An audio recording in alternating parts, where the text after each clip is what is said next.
Hello everyone, welcome back to my channel. Sambar sadam ఈ recipe ఎంతమందికి తెలుసు? ఇది ఒక traditional and authentic South Indian recipe. కాకపోతే కొంచెం చిన్న చిన్న చేంజెస్తో నా స్టైల్లో ఎలా చేయాలో ఈ వీడియోలో చూపిస్తా. ఫస్ట్ రైస్, కందిపప్పు, అందులో కొంచెం పెసరపప్పు అండ్ కొంచెం నేను ఎర్రపప్పు కూడా వేసిన. వద్దు అనుకుంటే వేసుకోకుండా స్కిప్ చేసేసుకోవచ్చు. వాష్ చేసేసుకొని ఒక half an hour to 1 hour నానబెట్టేసుకోవాలి. అందులో మీకు నచ్చిన వెజిటేబుల్స్ వేసేసుకోవచ్చు. నేను టమాటో, క్యారెట్, వంకాయ అండ్ ఒక 2 మునక్కాయలు, ఆనియన్, క్యారెట్, ఇంకా ఒక 2 పచ్చిమిర్చి స్లిట్ చేసుకొని వేసుకున్నా. అందులోనే మన టేస్ట్కి సరిపడా సాల్ట్, కారం, కొంచెం ధనియాల పొడి అండ్ మెంతి పొడి, ఇంకా జీరా పౌడర్, కొంచెం సాంబార్ పౌడర్ వేసేసుకొని ఒక 5 to 6 విజిల్స్ వచ్చేంత వరకు మెత్తగా ఉడికించేసుకోవాలి.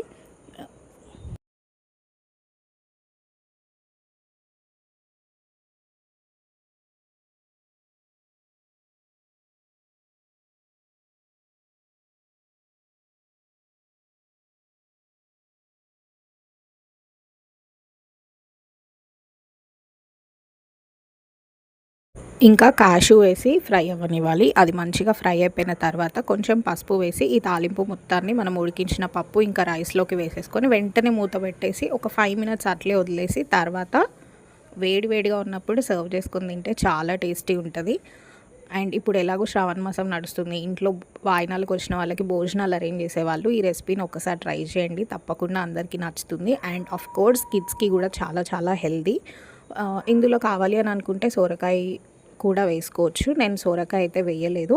ట్రై చేసి ఎలా వచ్చిందో కామెంట్ చేయండి. థ్యాంక్